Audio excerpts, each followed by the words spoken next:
続きまして川ビリー信和さんによります命を考えるです。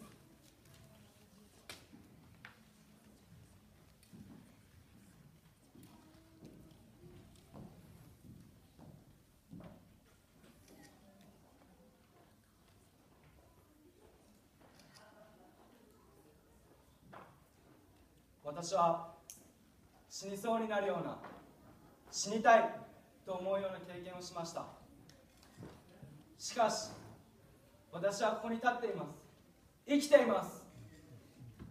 普通の生活をし、普通の食事をとるということは当たり前のことではありません。奇跡なのです。私の友達も夢を語ったまま叶えさせる前にこの世を去りました。私の小さな友人も大きくなったらノブリンのとこに遊びに行くねと言っていました。しかし彼は大きくなることはできないと言われています。命とは尊く儚いものです。私は徳之島の闘牛のように熱く熱く生きようと思います。生きている日々に感謝をし過ごしていこうと思います。それではお聞きください。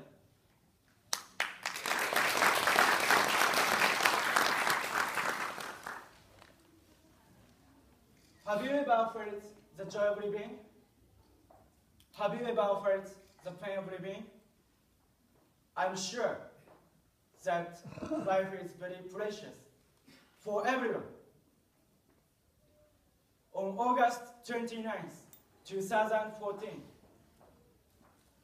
at 7:30 a.m., while I was under the condition of faint consciousness from anesthesia, and I headed for the operating room. At 8 a.m., I was on the operating table. Under the dazzling light, nurses held my hand and encouraged me. Oh my God, please, please God, I don't want to die yet. I was paralyzed from anesthesia, but I prayed to God. Since I was born, I have had a heart problem. I have had to spend my life with this disease. I had once experienced a big operation before going to elementary school. There was a chance that I could have died. That's how I really realized the fear of death and the appreciation of everyday life and the miracle of living. When do people die? There are long lives and short lives. Unexpected accidents and illness can happen. We don't know when we will die. That's why I think we should concentrate on the here and now. Recently in Japan and all over the world, there are many fearful incidents such as murders, suicide, and terrorist attacks. Parents sometimes kill their children. Children kill their parents. And friends kill their friends. I can't understand how people can kill others or themselves. Recently in Japan, it is said that 350 to 60 people are murdered and 30,000 people commit suicide every year. That means about 90 people commit suicide and one person is murdered every day. These numbers rank high among advanced countries. It is said that Japan is a country where living is hard to live and dying is easy. Why is that? Recently, many people in Japan have tendencies to depression. For example, they worry too much about social criticism and stress from work and human relationships.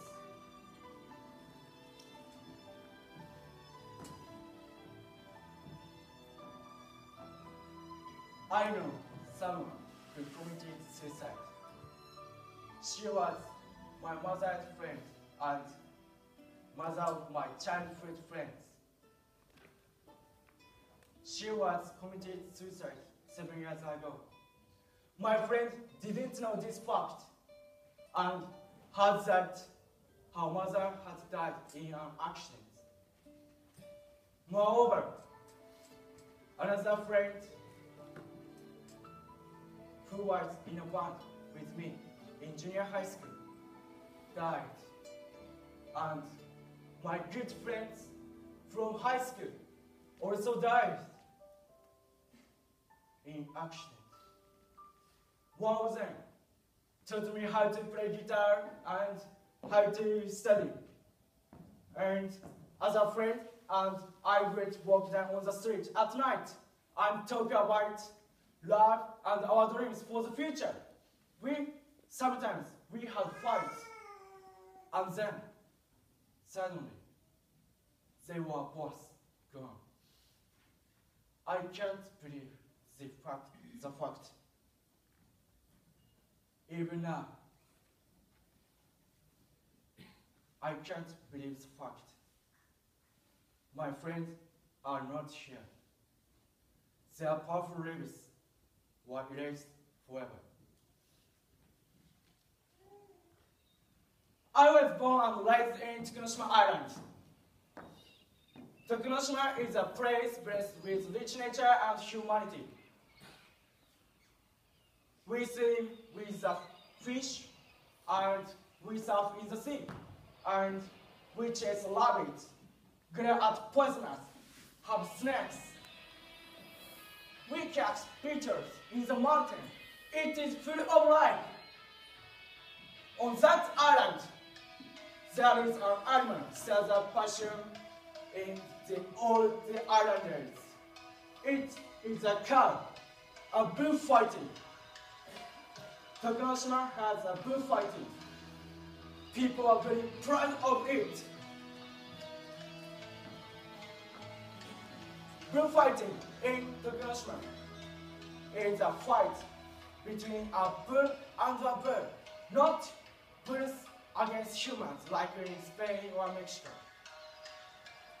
Bullfighting in Tokunoshima has a history of more than 400 years. The origin of fighting can be traced back to fighting over territory. On the day of the festival,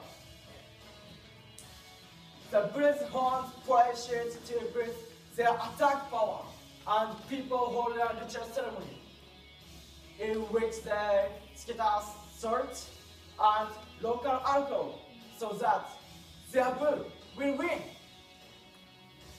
When sometimes the bulls turn to fight, their family and friends cheer for the bull, and the arena filled with excitement. When the bull's horn touch bullfight starts, just like the boxers touching before they fight.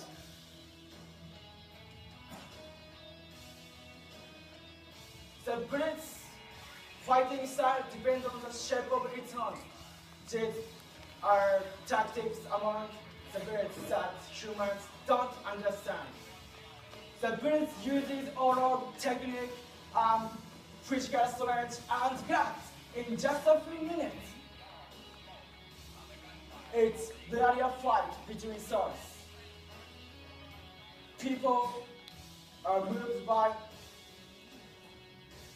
their passionate lives and by fighting spirits in which they put everything into a movement to become a champion, to defeat their rival.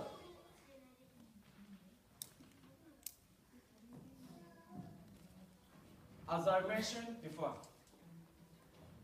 I have a big heart illness.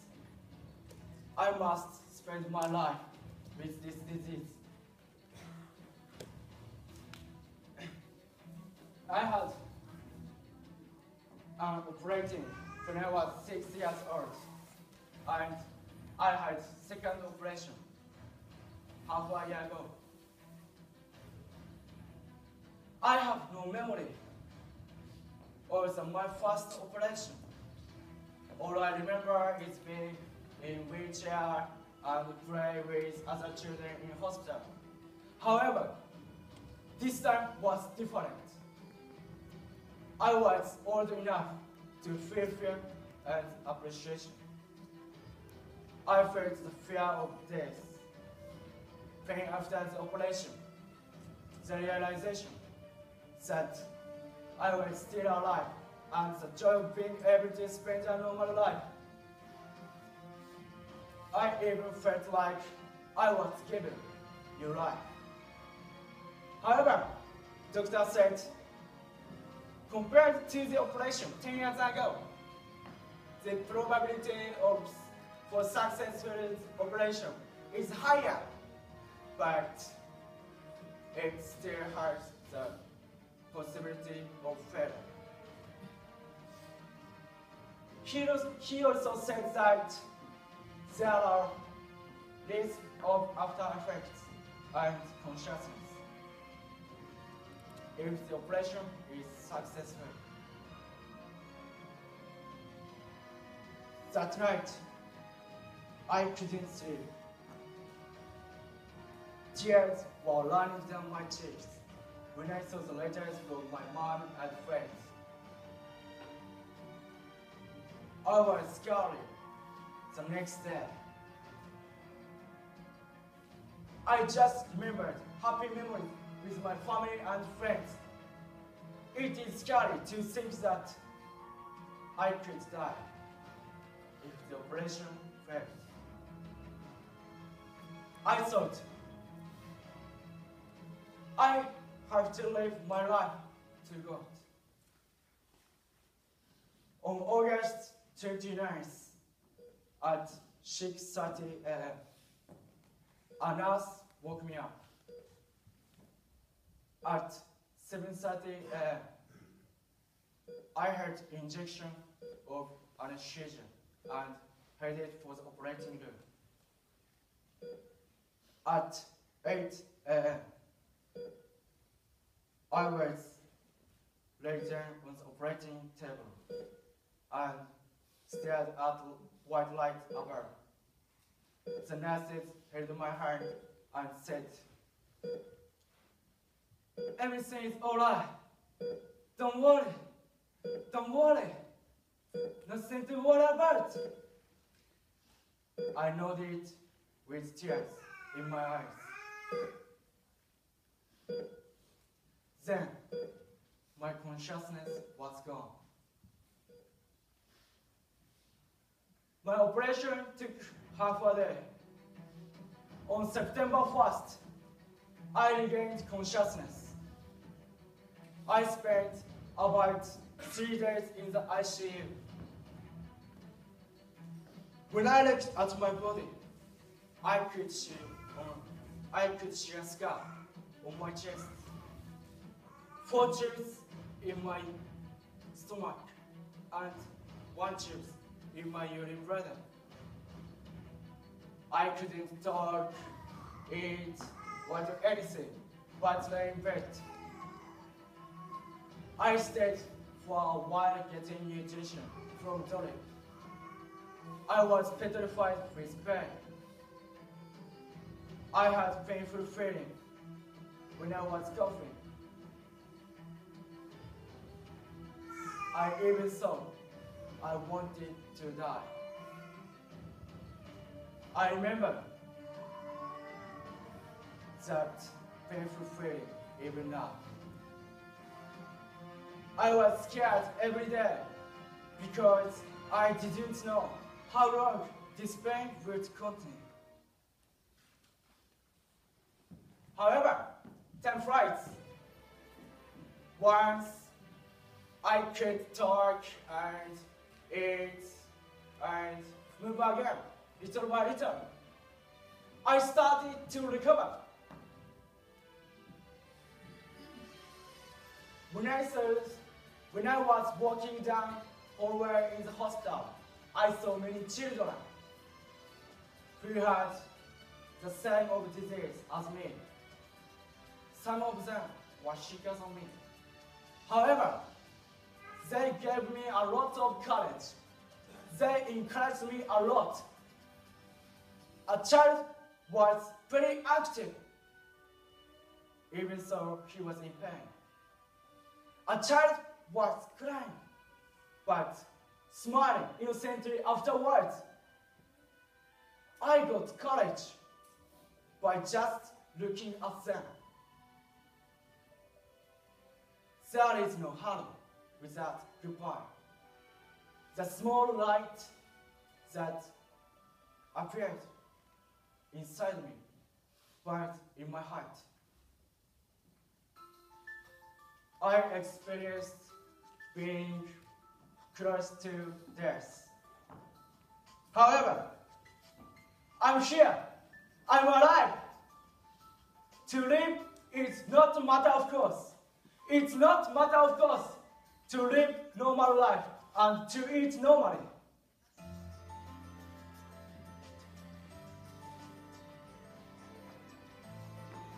I think it's a miracle. My friends left this world talking about their dreams. They suddenly disappeared in spite of their shining spirits. Tomoya, my little friend in hospital, said, "I want to play with you when I grow up." But she can't grow up because of his disease. To live and to be able to spend an ordinary life is a miracle. Life is very fragile and precious. I will live out my natural life. I will live out enthusiastically like the birds in Tokunoshima. I am thankful to be alive. Thank you for my family and friends and everyone. Thank you.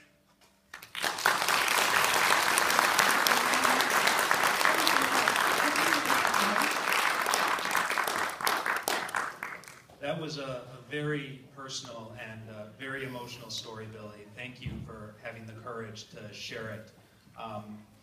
I know how difficult that must have been for you to relive that experience through the form of this speech.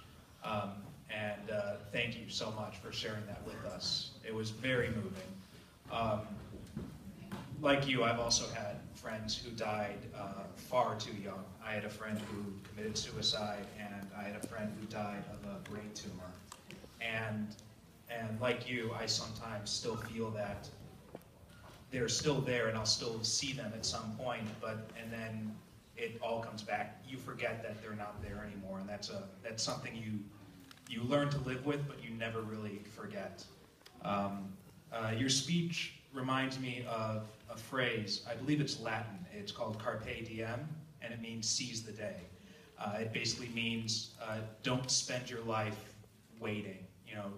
Live your life as if each day is your last. And I think that your experience here, your experiences can be a lesson to all of us that we have to live our lives. And because we don't know how long we have.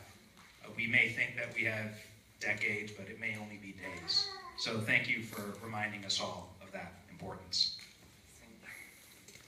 学院長、コメントお願いします。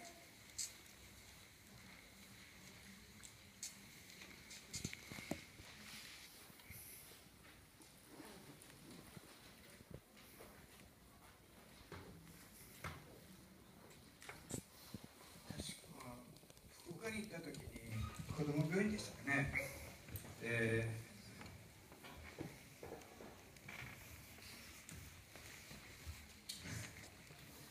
り痩せると言われたりね、よくここでやったよね。自分の体型を思いっきりみんなでね、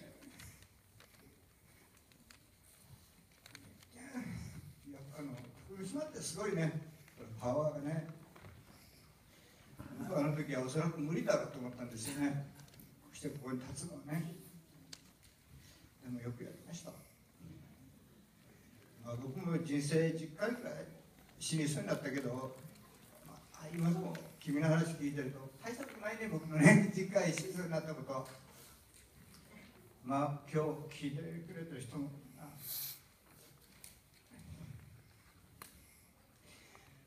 すごい感動してくれると思うけど、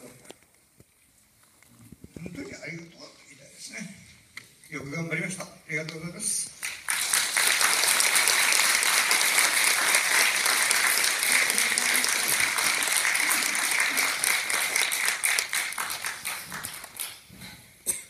ここで10分間の休憩をいただきたいと思います。3時50分になりましたが、スピーチライブを再開いたしますので、